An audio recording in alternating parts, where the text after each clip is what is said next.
श्री राम जय राम जय जय राम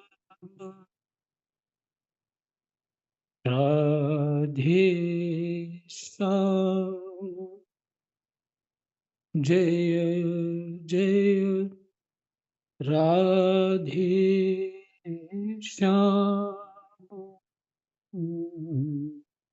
श्री राम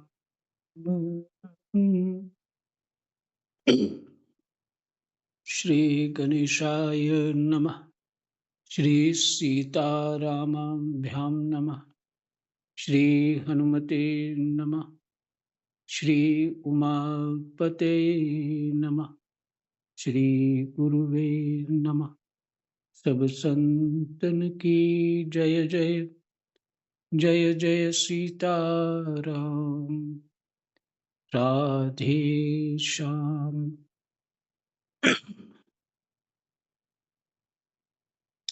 श्रीमद् भागवत महापुराण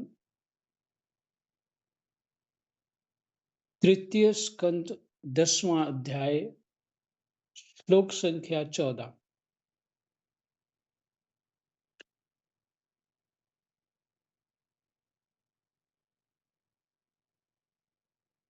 तो 10 प्रकार की सृष्टि के का वर्णन हो रहा है।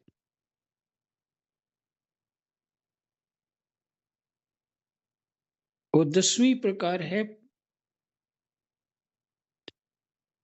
प्राकृत और वैकृत भेद से एक 10वीं सृष्टि और भी है। और इसका प्रलय काल द्रव्य तथा गुणों के द्वारा 3 प्रकार से होता है। इसका प्रलय काल द्रव्य तथा गुणों के द्वारा 3 प्रकार से होता है। अब पहले मैं 10 प्रकार की सृष्टि का वर्णन करता हूं। पहली सृष्टि महतत्व की है।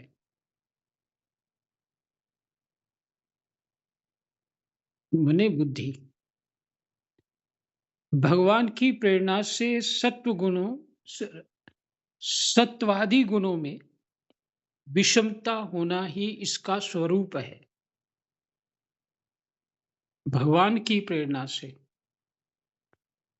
जो भी गुण प्राप्त जीव को होता है, पीछे तो भगवान की ही प्रेरणा है।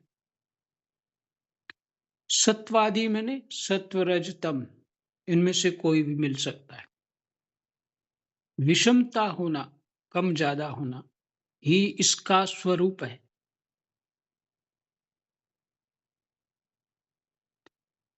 कौन सी सृष्टि? पहली महतत्व की। और भगवान की प्रेरणा से सत्वादि गुणों में विषमता होना ही इसका स्वरूप है। पहली सृष्टि महतत्व की हुई। और इसमें जो बुद्धि में तो गुणों का प्रवेश होता है। बुद्धि ही भले शरीर में हमारे सत्व गुण पड़ा रहे, लेकिन बुद्धि ना चले तो शरीर में जो गुण पड़ा रहेगा उसी का असर बुद्धि में होता है। तो बुद्धि से फिर मन पे होता है। दूसरी सृष्टि अहंकार की है, जिससे पृथ्वी आदि पंचभूत एवं ज्ञानेंद्रियां और कर्मेंद्रियों की उत्पत्ति होती है। ये दूसरी सृष्टि अहंकार की है। अहंकार से क्या होता है? जिससे पृथ्वी आदि, तो पृथ्वी जल अग्नि वायु आकाश आदि पंचभूत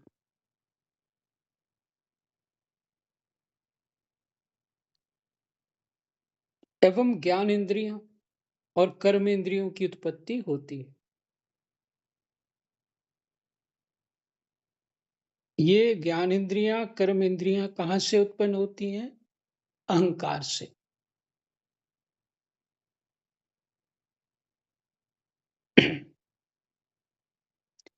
तीसरी सृष्टि भूत सर्ग है,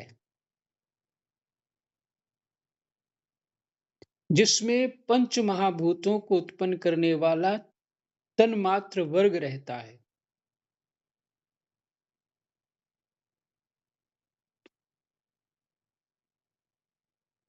तीसरी सृष्टि भूत सर्ग है, जिसमें पंच महाभूतों को उत्पन्न करने वाला तन्मात्र वर्ग रहता है।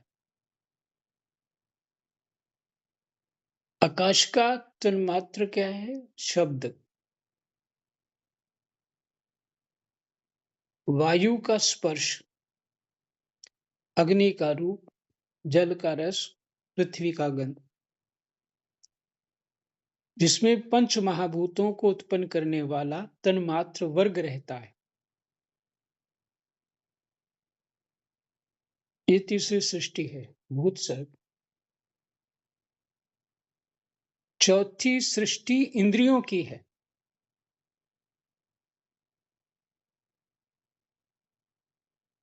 ये ज्ञान और क्रिया शक्ति से संपन्न होती है। पांचवी सृष्टि सात्विक अहंकार से उत्पन्न हुए इंद्रिय अधिष्ठाता देवताओं की है। मन भी इसी सृष्टि के अंतर्गत है। सात्विक अहंकार के अंतर्गत आते हैं। और इंद्रियों के जो अधिष्ठाता देवता हैं,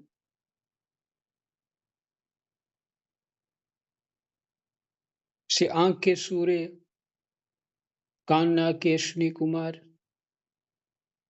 इस तरह से जो कर्म इंद्रियों के हाथ जो है वो इंद्र भगवान। तो अधिष्ठाता देवता जो है चौथी चौथी सृष्टि में आती है। ये ज्ञान और क्रिया शक्ति से संपन्न होती है।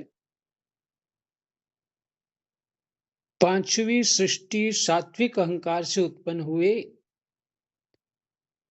इंद्रिय अधिष्ठाता देवताओं की है। मन भी इसी सृष्टि के अंतर्गत है, क्योंकि ये सात्विक है तो सूक्ष्म सृष्टि है इनकी। छठी सृष्टि अविद्या की है।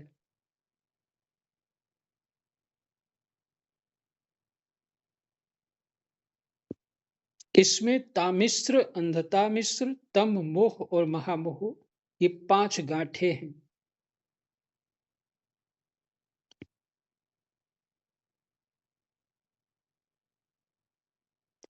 अविद्या में यही होता है। और अभी हमें विद्या प्राप्त नहीं है, तो अविद्या छूटेगी नहीं। तामिश्र, अंधतामिश्र, तम मोह और महामोह, ये नरकों के नाम हैं।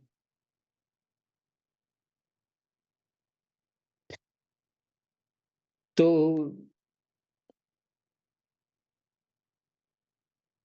राग द्वेष से उत्पन्न होने वाले जो ये मानसिक रोग हो गए, हमें आदियां हो गई हैं, जो व्याधि रूप हो गई हैं, इस सब उन्हीं का गुणगान है।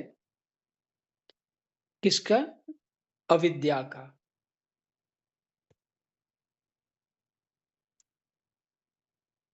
किसी प्रकार का भी दुख जो है अविद्या से होता है। अविद्या से ही संसार में सुख दिखता है, होता नहीं है, दिखता है।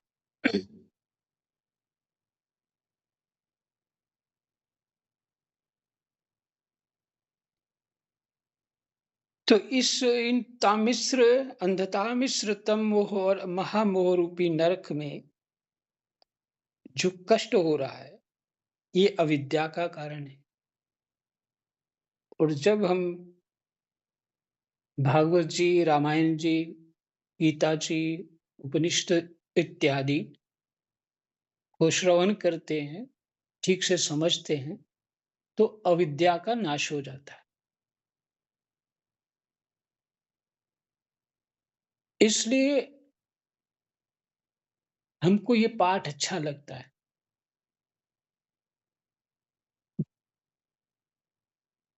क्योंकि आत्मा ज्ञान ही चाहती है, इसे आत्मा कुछ नहीं चाहती, लेकिन ज्ञान से ही वो प्रकाशित होती है, ऐसा मानना चाहिए। ज्ञान से प्रकाशित होती है, माने ज्ञान से ही उपलब्ध होती है। तो अविद्या अज्ञान है, तो जब विद्या प्राप्त हो जाएगी, तभी इन सब से, इन सृष्टियों से हम दूर जा सकते हैं, छोड़ सकते हैं।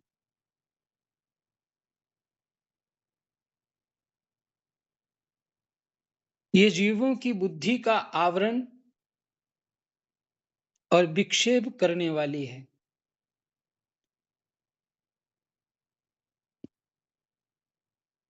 ये 6 प्राकृत सृष्टियां हैं। अब वैकृत सृष्टियों का भी विवरण सुनो।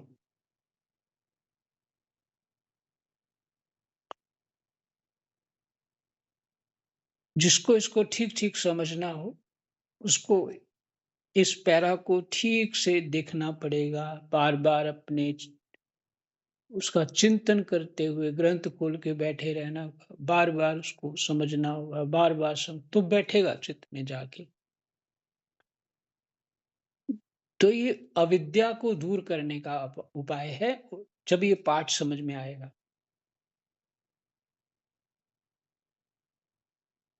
जो भगवान वैकृत सृष्टियां सुनो, जो भगवान अपना चिंतन करने वालों के समस्त दुखों को हर लेते हैं। जो भगवान अपना चिंतन करने वालों के समस्त दुखों को हर लेते हैं, ये सारी लीला उन्हीं श्री हरि की ही है। वे ही ब्रह्मा के रूप में रजोगुण को स्वीकार करके जगत की रचना करते हैं। 6 प्रकार की प्राकृत सृष्टियों के बाद 7वीं प्रधान वैकृत सृष्टि इन 6 प्रकार के स्थावर वृक्षों की होती है, जिसमें वनस्पति, औषधि, लता, त्वक्सार मैंने उसका छिलका पेड़ का, विरुद्ध और द्रुम इनका संचार नीचे की ओर से ऊपर की ओर होता है, नीचे से ऊपर की ओर होता है। इनमें प्रायः ज्ञान शक्ति प्रकट नहीं रहती। ये जो जीव हैं, हम सब कई बार बन चुके हैं ये सब, और तब हमें कैसे भजन कर पाएंगे हम? जैसे अभी योगिता पाठ कर रही थी विनय पत्रिका का, इस इस जन्म में तो मौका मिल गया, और कर्मवश कहीं पेड़ पौधे पशु पक्षी इत्यादि बन गए वैकृत सृष्टि में, फिर क्या करेंगे? किसको कसूरवार ठहराएंगे? तब तो ये बहाना नहीं कर सकते ना, हमें पता नहीं था।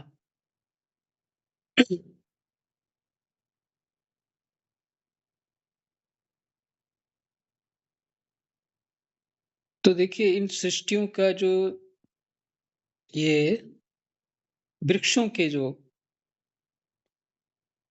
ये अलग-अलग तरह के उनके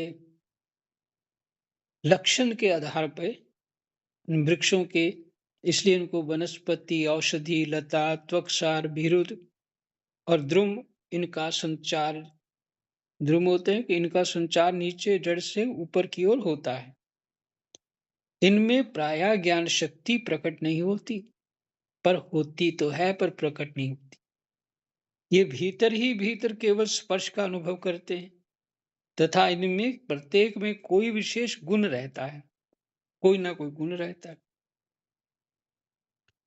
देखिए, जो अभी वो जो ये वनस्पतियाँ क्या होती हैं, त्वक्सार क्या होता है, उसके बारे में इसे नीचे टिप्पणी की है, उसको सुना देता हूँ। जो बिना मोर आए ही फलते हैं, मोर मैंने फूल होते हैं जो, जैसे आम है, आम के जो फूल से आते हैं, गुच्छे के गुच्छे, उसको मोर कहते हैं। जो बिना मोर आए ही फलते हैं, जैसे गूलर, बड़, पीपल आदि। ये कौन है? वनस्पति। फिर औषधि, जो फलों के पक जाने पर नष्ट हो जाते हैं, जैसे धान, गेहूं, चना आदि। ये सब औषधि में। लता, जो किसी का आश्रय लेकर बढ़ते हैं, जैसे ब्राह्मी, गिलोय आदि। अन्न को औषधि आयुर्वेद में ही कहा है, और यहाँ भी इसका अर्थ औषधि ही किया है।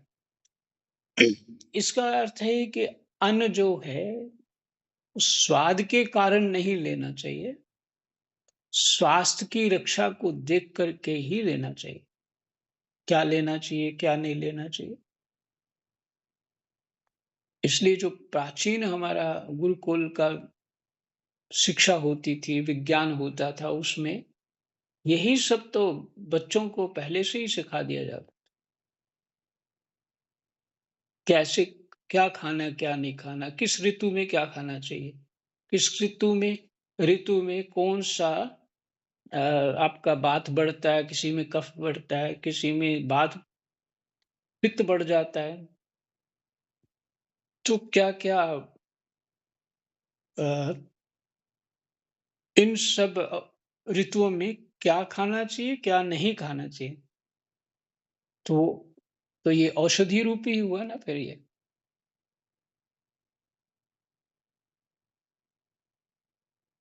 जिनकी छाल बहुत कठोर होती है, जैसे बाँस आदि। हुँ। ये कौन है? ये त्वकसार हैं। जो लता पृथ्वी पर ही फैलती है, किंतु कठोर होने से ऊपर की ओर नहीं चढ़ती, जैसे खरबूजा, तरबूज आदि। जिनसे पहले फूल आकर फिर फूल उन फूलों के स्थान में ही फल लगते हैं, जैसे आम, जामुन आदि। तो ये वैकृत सृष्टियां हैं, तथा इनमें से प्रत्येक में कोई विशेष गुण रहता है। आठवीं सृष्टि त्रियोग योनियों, मैंने पशु पक्षियों की है। त्रियोग योनियां पशु पक्षी होते हैं, वह 28 प्रकार की मानी जाती है। ये प्रकार जो है वो ये सब जाति माने, जैसे पेड़ है तो किस जाति का पेड़ है, ऐसे। तो जाति शब्द है उसको लक्षण के आधार पे अलग अलग कहने का। वह 28 प्रकार की मानी जाती है त्रियोग योनियां। इन्हें काल का ज्ञान नहीं होता। तमोगुण की अधिकता के कारण ये केवल खाना पीना, मैथुन करना, सोना आदि ही जानते हैं। इन्हें सूंघने मात्र से वस्तुओं का ज्ञान हो जाता है। बहुतों का अनुभव होगा, किसी ने घर कुत्ता रखा हो, तभी जो मालिक है वो 2 किलोमीटर दूर भी हो, उसको पता लग जाता है कि वो आ रहा है। और हमारी गाय, इधर मेन अ, सड़क पे जब कोई होता आने वाला जो उसको चारा वारा देता, उस समय वो तुरंत उधर देखने लग जाती वो। और देखिए, और वही आत्मा है जो हम में है।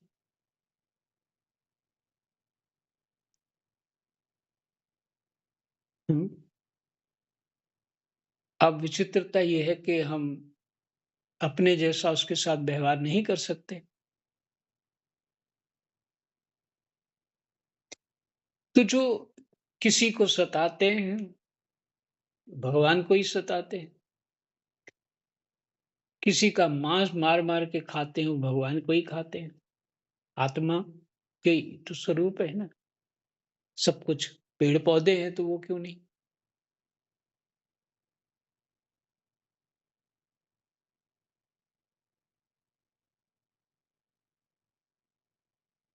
इन्हें सूंघने मात्र से वस्तुओं का ज्ञान हो जाता है। इनके हृदय में विचार शक्ति या दूरदर्शिता नहीं होती। त्रिगयोनि को और पशु-पक्षियों को, वही पशु-पक्षियों, त्रिगयोनियाँ ही हैं। साधु श्रेष्ठ, इन त्रियकों में गौ, बकरा, भैंसा, कृष्ण मृग, सूअर, नीलगाय, रूरू नाम का मृग, भेड़ और ऊंट, ये द्विशफ द्विशफ होता है दो खुरों वाले पशु कहलाते हैं। गधा, घोड़ा, खच्चर, गौर मृग, शरभ और चमरी, ये एक शफ एक खुर वाले हैं।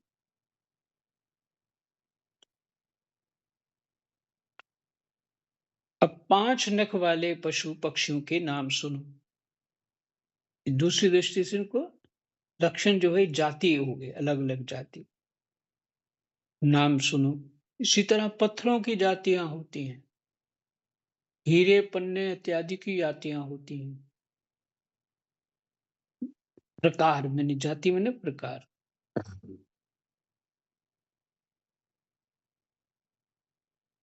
अब पांच नख वाले पशु पक्षियों के नाम सुनो।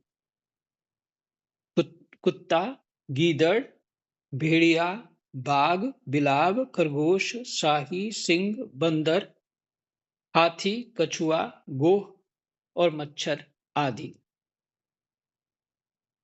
हम्म, ये पशु हैं। कंक, बगुला, गिद्ध, बटेर, बाज, भास, भलूक, मोर, हंस, सारस, चकवा, कौवा और उल्लू आदि उड़ने वाले जीव पक्षी कहलाते हैं। विदुर जी, नवी सृष्टि मनुष्यों की है।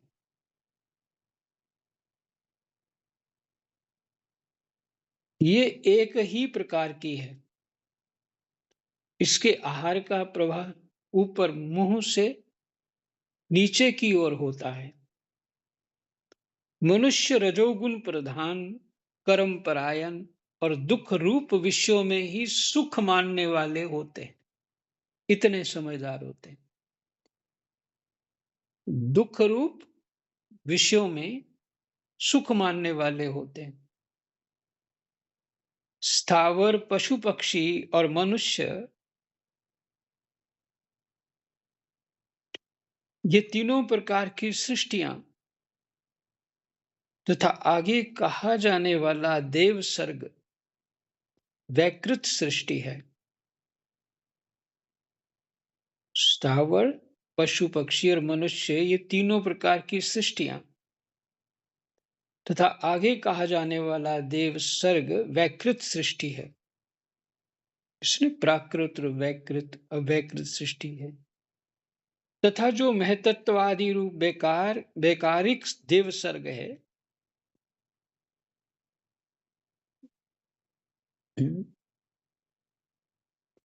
जो प्रथम सृष्टि में बताया ना महतत्व की बात, वो बेकारिक देव सर्ग है। उसकी गणना पहले प्राकृत सृष्टि में की जा चुकी है। ठीक।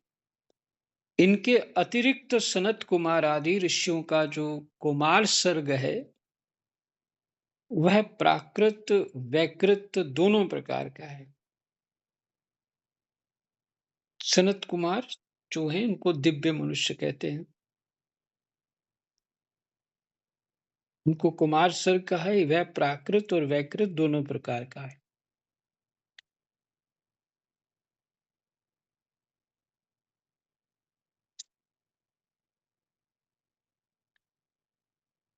हाँ। राक्षस, सिद्ध, चारण, विद्याधर।